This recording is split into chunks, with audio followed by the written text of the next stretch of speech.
अब आप चाहे जीपे, फोन पे, पेटीएम या फिर किसी भी यूपीआई से पेमेंट करते हैं तो 1 अगस्त से आपके यूपीआई में कुछ चेंजेस होने वाले हैं, उनके रूल्स में कुछ चेंजेस होने वाले हैं। तो किस रीजन से उनके रूल में चेंजेस होने वाले वो आगे हम वीडियो में बात करेंगे, लेकिन सबसे पहले जानते हैं कौन से वो रूल। तो सबसे पहला जो रूल है वो होने वाला है बैलेंस चेक लिमिट। अभी ये क्या नया रूल है और ये किस रीजन से लाया गया है, मतलब क्या है इसमें। तो अगर आप अभी यूपीआई का यूज करते हैं, चाहे जीपे का करते हो या फिर फोन पे का या फिर पेटीएम का, तो उसमें अगर आप बैलेंस चेक करते हो, बैंक का बैलेंस चेक करते हो, तो आप अनलिमिटेड टाइम बैलेंस चेक करते होंगे। मतलब कोई भी लिमिट नहीं है, ऐसा नहीं कि आप एक बार भी चेक कर सकते हो या फिर 2 बार ही चेक कर सकते हो, ऐसा नहीं है। लेकिन अब एनपीसीआई की तरफ से यूपीआई में रूल लाया गया है कि आप 24 आवर्स में आप सिर्फ 50 बार ही बैलेंस चेक कर सकते हो।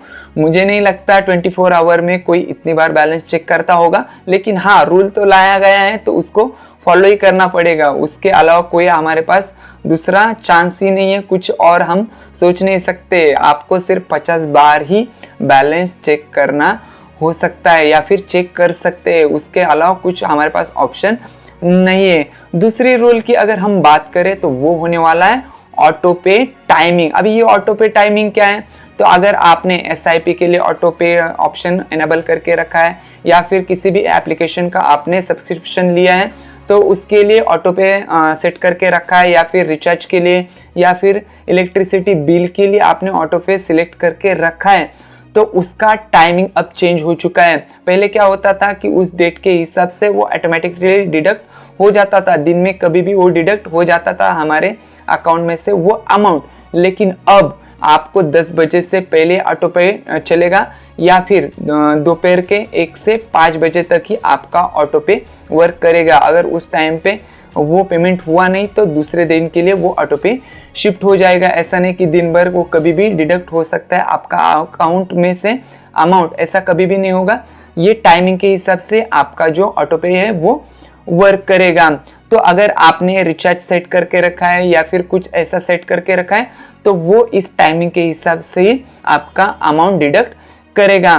थर्ड रूल की अगर हम बात करें तो वो होने वाला है पेमेंट रिवर्सल लिमिट। अभी ये क्या है, तो अगर आपने किसी को पेमेंट किया है या फिर वो आपको रिवर्सल लेना है, 10 बार ही आप रिवर्सल पेमेंट की रिक्वेस्ट भेज सकते हैं और किसी पर्सन को या फिर किसी कंपनी को आप केवल महीने में 5 बार ही रिक्वेस्ट भेज सकते हो। तो ये थोड़ी दिक्कत देने वाली बात हो सकती है किसी के भी लिए, लेकिन रूल तो बनाया है तो उसको भी हमें फॉलो करना पड़ेगा। नेक्स्ट रूल की अगर हम बात करें तो वो होने वाला है पेमेंट स्टेटस चेक लिमिट।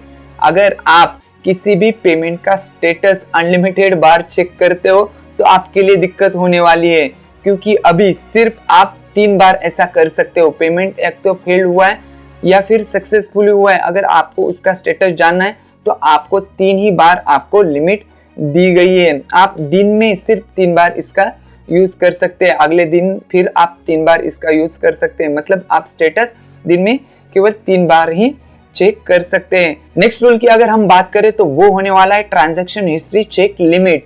अगर आप कोई भी एप्लीकेशन यूज करते होगे, चाहे आप जीपे यूज करते हो, फोन पे या फिर पेटीएम या कोई भी यूपीआई का एप्लीकेशन यूज करते हैं, तो फिर आप उसमें सिर्फ 25 बार ही आपके पेमेंट की हिस्ट्री को चेक कर सकते हैं। ऐसा नहीं कि बार बार गए और चेक किया, ऐसा नहीं हो सकता। अब आप सिर्फ 25 बार ही आपकी हिस्ट्री चेक कर सकते हैं। तो ये जो 5 रूल हैं वो यूपीआई की तरफ से, एनपीसीआई की तरफ से अनाउंस किए गए हैं और 1 तारीख से ये ऑफिशियली स्टार्ट होने वाले हैं। तो आखिरकार इन रूल को लाने के पीछे का रीजन क्या है, तो सबसे पहली वजह वो है जो हमने अभी 1-2 महीने में फेस किए। वो क्या है कि यूपीआई डाउन हो जाता है, कभी कभी एनपीसीआई की तरफ से प्रॉब्लम आ जाता है, कभी कभी यूपीआई की तरफ से प्रॉब्लम आ जाता है, क्योंकि यूजर ही उतने हैं कि वो क्या ही कर सकते हैं। तो इसी वजह से अभी जो फालतू के काम है उनके ऊपर लिमिट लगा के रखिए। अभी आप पेमेंट तो कर सकते हैं, मतलब जैसे पेमेंट अभी आप फिलहाल कर रहे हैं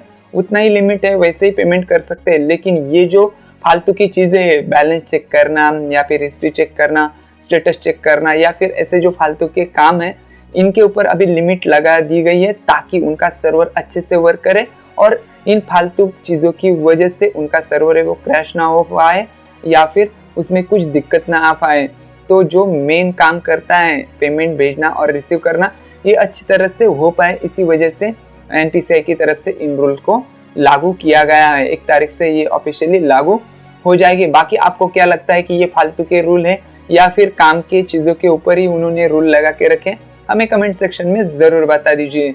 तो बस दोस्तों, आज के वीडियो में बस इतना ही। अगर वीडियो अच्छा लगा तो हमारे चैनल को सब्सक्राइब कीजिए, कमेंट कीजिए, लाइक कीजिए और ज़्यादा से ज़्यादा दोस्तों तक शेयर कीजिए। तो फिर मिलते हैं किसी नए वीडियो में किसी नए टॉपिक के साथ। तब तक के लिए अपना ख्याल रखिए।